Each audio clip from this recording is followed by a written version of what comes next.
Magandang araw po sa inyo mga kaibigan. I'm so blessed today. Nandito po kami sa Albay na kasama ko po sa IFP conference ang asawa po ng ating Pastor Ernie Palacio, ang composer ng awiting Sambahin Ka Yahweh, Philippines is for Christ, Show Me Now Your Glory at marami pang iba. Mrs. Palacio, hi ma'am, magandang araw po sa inyo. You're so blessed po. Ginamit kayo ng Lord sa buong Pilipinas. Gusto ko pong, pwede po mo kaming kwentuhan. Paano po ang isang composer na katulad ni Pastor Ernie, paano po siya nada-download ng mga ganong gagandang awit? Good morning po sa inyo. Paano po siya nakaka-download o nabibigyan o nakaka-compose ng mga songs? Kalabutan na daw itong isa. Pwede po hawakan niyo po ito. As a wife, alam kong he is a worshiper. At most of the songs that the Lord has given him are a product of his worship. And sometimes during seminars or national prayer gathering or whatever, worship time, dawn watch, the Lord will just give him lyrics or melodies. So on the spot, biglaan, right on the spot, and the Lord will just give him a message, tapos dire-diretso na yon with all the chords and keys, lahat po, melody, lyrics. At yun po ang nangyayari sa kanya. The Philippines is for Christ. Ganun din ang ginawa ng Lord sa kanya. After, I think that was given Anong taon po, ma'am? Early 1990s yun eh. No? And yung mga first song niya na he composes sa pagsikat ng araw, from the rising. So originally it's English. Ng araw, sa paglubog nito, ngalan ni Jesus, papupurihan. Tapos ang English nun is, from the rising of the sun to the going down of the same, your name shall be praised among the nations. Hindi ako magandang singer, pero ikaw yung ako lang ang pray. Tagapag-pray lang po.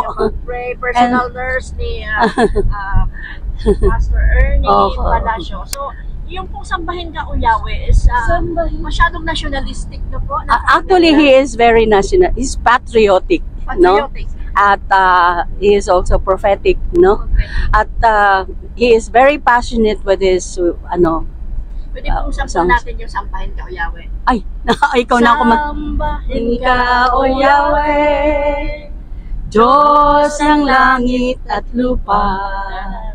Sambahin Ka Yahweh, ikaw ang Diyos na dakila. Wow. Anong taon po yan, ma'am? 1993, 94. Yan.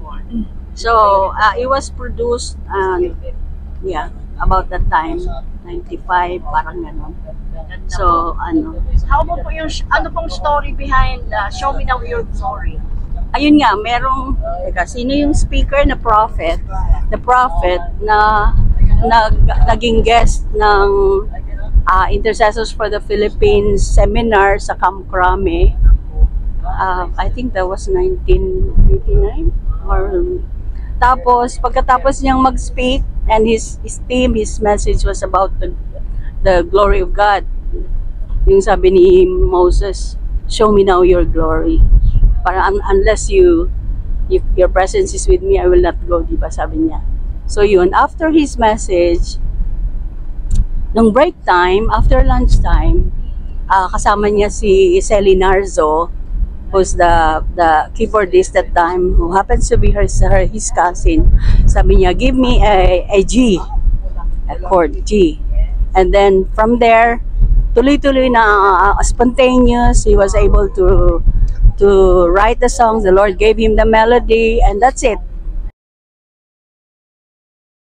Pag may ni-remind sa kanya ng Lord na song, Aspiras. Uulitin niya, kakantahin yung gagamitin yung worship, i-record niya ulit. Or sometimes hindi niya nare-record kasi it's spontaneous. Tapos paulit-ulit niya yung kakantahin, tapos sa Lord. And then, maaano na niya na may memorize na niya. So, sa kanya pa i-record niya. Oo. Sa kanya na i-record. Pero kasi nasa mind na niya yun, nasa heart niya, kaya hindi niya nakakalimutan. Grabe, no? Pati yung halimbawa yung simple lang minsan na chord ng takbo ng chords niya, tapos later on napapaganda niya. Pero yung Show Me Now Your Glory, as is siya. Diretso lang. Diretso lang. After nung pag-set Amazing. ng second session, kinanta na nila niya. Okay, nagkatagpo kami. Magandang araw po sa inyo mga kaibigan. I'm so blessed today. Nandito po kami sa Albay na kasama ko po sa IFP conference ang asawa po ng ating Pastor Ernie Palacio, ang composer ng awiting Sambahin Ka o Yahweh, Philippines is for Christ, Show Me Now Your Glory at marami pang iba.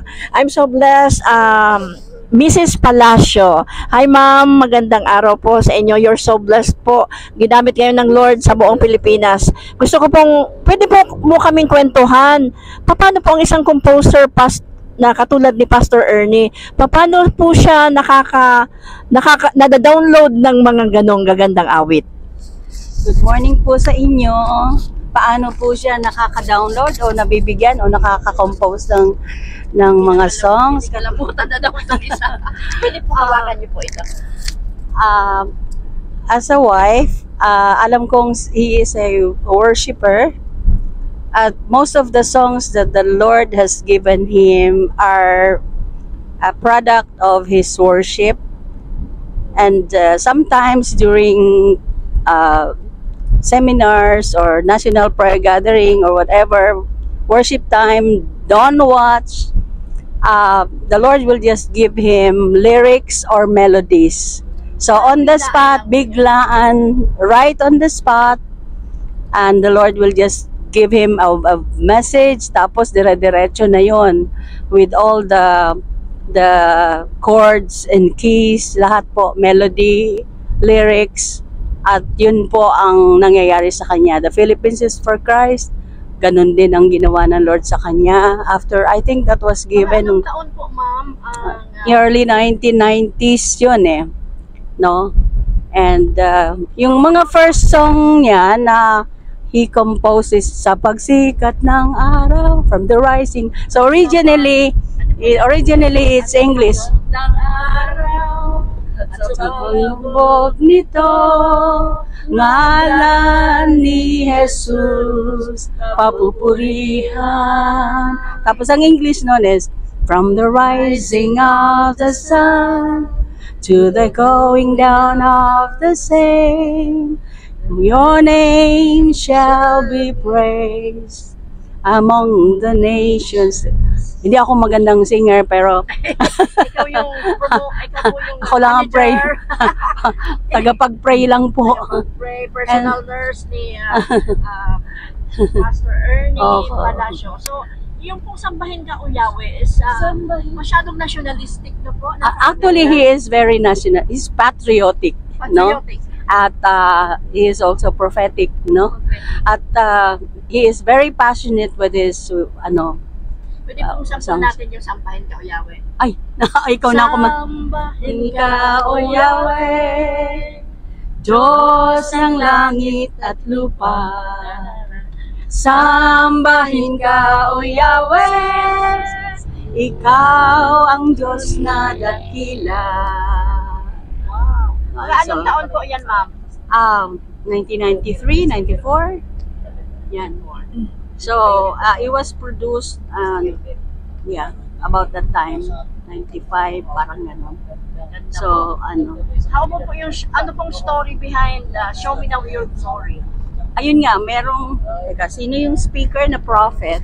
The prophet na naging guest ng Intercessors for the Philippines seminar sa Camp Crame.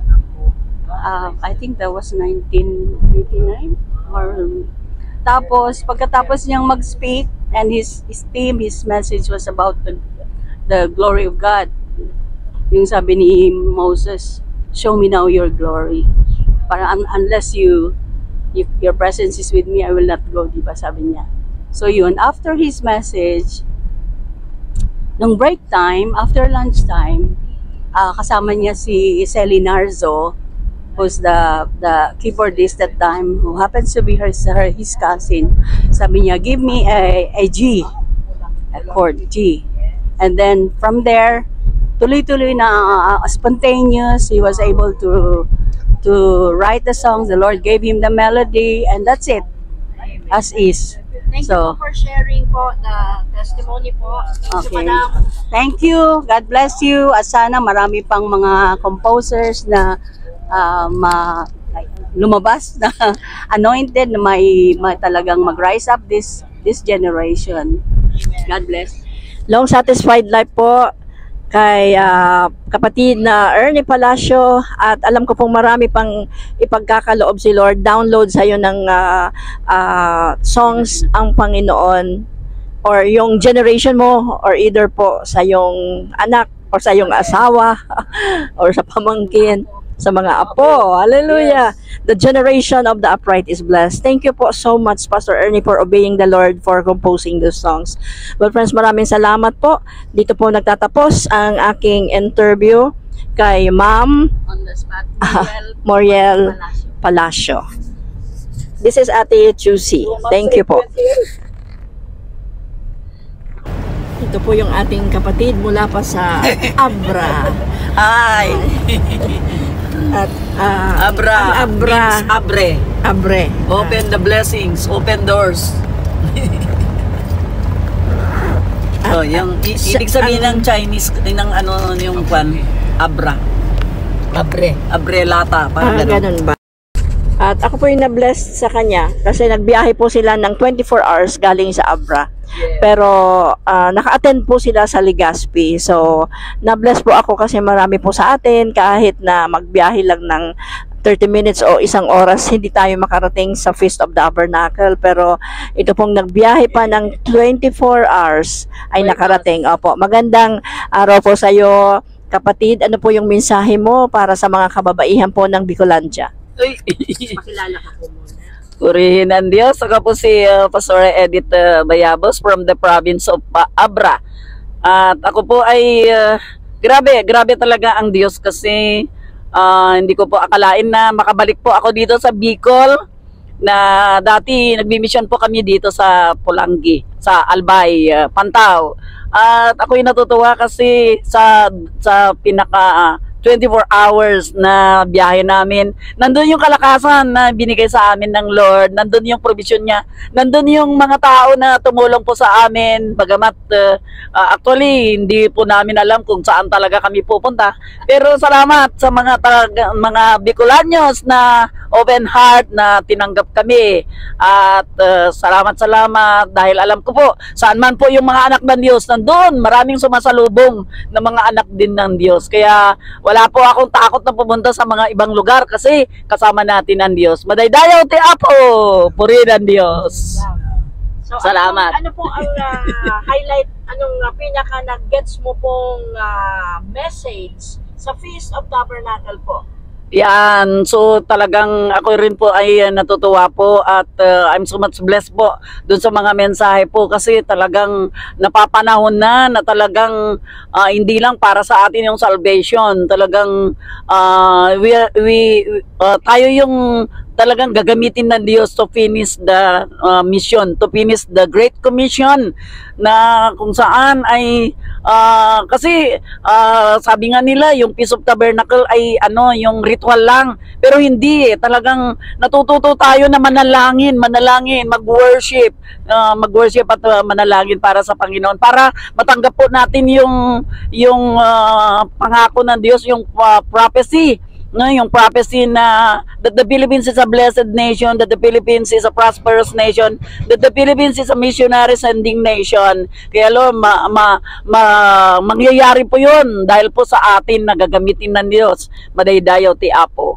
Hey, maraming salamat po sa ating maliit na interview. Mula po dito sa Ibalong Sentrum, dito po sa Albay, pabiyahe na po kami. Pauwi ng Camarines Sur at itong ating bisita ay papunta muna ng Tagkawayan bago umuwi ng Abra. Abra. So, after Tagkawayan, saan po ang biyahe nyo niyan? Manila muna? Okay. Dadaan ulit ako sa pamangkin ko. Ma-share ko ulit yung kuan. Okay, from Tagkawayan, Quezon kasi bibisitahin ko po yung kapatid ko. Marami pong nag-invite sa akin doon daw sa Catanduanes, diyan sa Pantaw. Pero sabi ko doon na lang sa mga kamag-anak ko para naman may extend ko sa kanila kung ano yung mga natutunan doon. Tigit sa lahat para ma-follow up po yung kanilang pagkakilala sa ating Panginoon. Kaya salamat. Dadaan ulit ako doon sa Caloocan City. Ano po ang sekreto? Bakit po sa iyong edad? Ilan na pong edad mo? I'm already 36 years old. Baliktad na po. Baliktarin natin, I'm 63 and still forever young. Yes. And forever single, blessedness para kay Lord. Anong Dahil sekreto po sa ang sekreto sa pagkain, laging gulay kami doon. No, laging gulay, konti lang yung mga karne-karne. Laging gulay doon sa Abra. Anong gulay po? Kangkong. Pinakbet kasi yung malunggay.